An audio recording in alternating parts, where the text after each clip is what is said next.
का रोल काढून जाऊ, ठीक आहे ना. कोण भाऊ कोण भेटवायला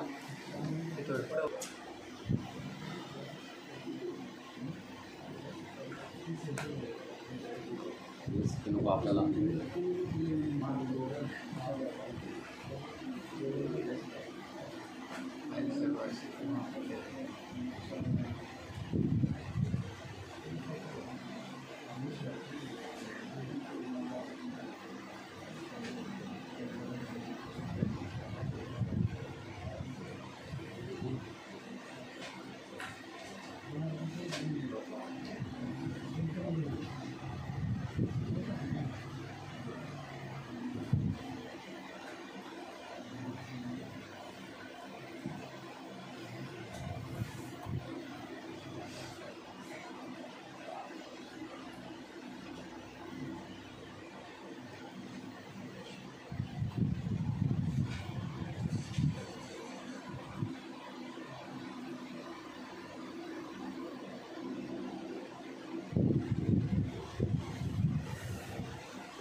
काय म्हणला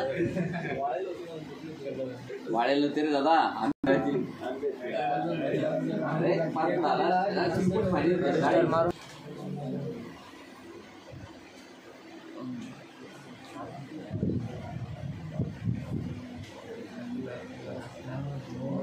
बघा.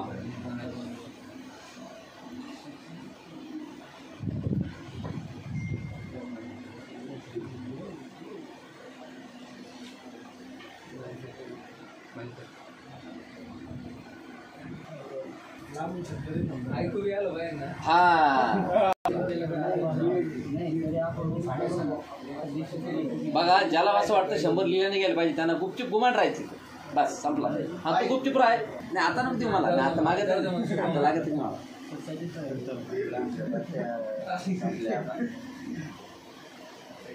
चला तर बघा मॅनेजमध्ये जा, ॲड रोल्स अँड फीचर्स. बघा याच्यामध्ये आल्यानंतर तुम्ही बघू शकता रोल बेस और फीचर बेस इन्स्टॉलेशन. ओके हे बघा इथं तुमचा रोल आहे वेब सर्वर IIS आहे की नाही. तर हा रोल आपण टाकणार आहे ॲड फीचर्स. आपण डिफॉल्ट मोडमध्येच टाकणार आहे सध्या. बघा डिफॉल्ट मोडमध्ये नेक्स्ट केलं तर ते रोल सर्व्हिसेस येतं. बघा पुढे गेलं का रोल सर्व्हिसेस येतं.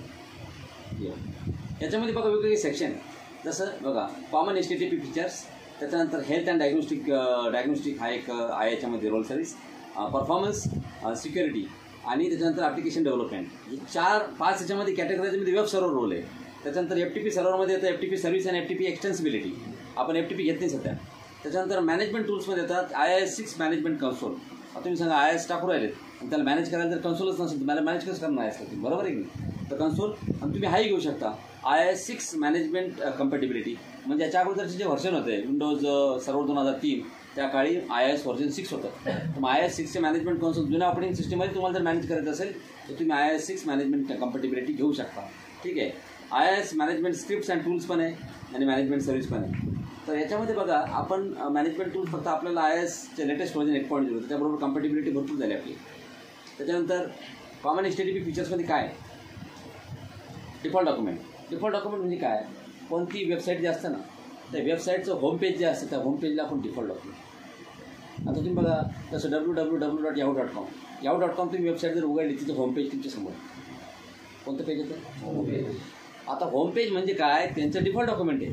त्यांनी त्यांच्या वेबसाईटमध्ये डिफॉल्ट डॉक्युमेंट त्यांनी त्यांचं ठेवलेलं आहे आणि ते डॉक्युमेंट तुमच्या समोर येतं. तसं आपण आपली वेबसाईटचा खूप मोठा डेटा आहे पण त्याच्यामध्ये तुमचं डिफॉल्ट पेज कोणतं राहील. जसं मॅक्सिमम जणांचं डिफॉल्ट पेज असतं index.html. काय असतं index.html किंवा HTML. मग ते वालं जे आहे ना ते डिफॉल्ट डॉक्युमेंट म्हणून आपण ठेवतो जेणेकरून ते पेज लगेच आपली वेबसाईट पण ॲक्सेस केली की ते पेज सगळ्यात पहिले त्यांच्यासमोर आलं पाहिजे. डिरेक्टरी ब्राउझिंग आहे म्हणजे तुम्हाला डिरेक्टरीला ब्राउज करू द्यायचं का समोरच्याला. जर नाही करू दिला तर समोरचा डिरेक्टरी इंटरनली ब्राउज करू शकत नाही. HTTP errors. आता HTTPचे खूप सारे कोड असतात जसे की HTTP एरर 401 HTTP एरर समजा तुम्हाला असे वेगवेगळे एरर येतात. तर HTTPचे एरर्स तुम्हाला शोध आले पाहिजे की नेमका कशाचा प्रॉब्लेम. स्टॅटिक कंटेंट आता स्टॅटिक कंटेंट जे असतात that allow the web server to publish static web filter formats, web file formats such as HTML pages and image files. Use static content to publish files on your web server that users can then view using a web browser. Static content म्हणजे काय असतं बघा, आता आपण तर स्टॅटिकच website host करणार आहे, आपण डायनॅमिक होस्ट करणार आहे. डायनॅमिक वेबसाईट आपल्याला डेटाबेस वगैरे लागेल, समजलं तुम्ही. स्टॅटिक वेबसाईट होस्टिंग करताना आपल्याला स्टॅटिक कंटेंट पाहिजेच. जसे तुमचे इमेजेस आहे, तुमचे HTML फाईल्स आहे, बरोबर आहे की नाही, हे तुमचे स्टॅटिक कंटेंट जे तुम्ही हार्ड डिस्कमध्ये स्टोअर करता. आणि HTTP रिडायरेक्शन. आता HTTP रिडायरेक्शन कशाला लागतं? आता बघा, एखादी वेबसाईट आहे, ती वेबसाईट तुम्ही ॲक्सेस केली, पण कालांतरानं काय झालं, ती वेबसाईट बंद झाली, म्हणजे त्या वेबसाईटचं नाव चेंज झालं. बघा, आता सगळे वेबसाईट आहे जे distributed authoring and versioning enables you to publish files to and from a web server. म्हणजे वेब सर्व्हरहून किंवा वेब सर्व्हर तुम्हाला जर काही पब्लिश करायचं असेल HTTP प्रोटोकॉलच्या थ्रू, तर वेबडॉवचा तुम्ही सपोर्ट घेऊ शकता. Because WebDAV uses HTTP, it works through most firewalls without modification. म्हणजे हे फायरवॉलला डायरेक्ट क्रॉस करू शकतात without any changes. Health and डायग्नोस्टिकमध्ये फीचर आहेत, याच्यामध्ये भरपूर दिलेले आहेत. HTTP लॉगिंग आहे. आता HTTPचे इव्हेंट्स लॉग झाले पाहिजे, बरोबर आहे की नाही, कारण की काय झालं, काय नाही, काय ॲक्टिव्हिटी झालं हे तुम्हाला चेक करायचं असेल तर तुम्हाला तर लॉगिंग महत्त्वाचं आहे, बरोबर आहे की नाही.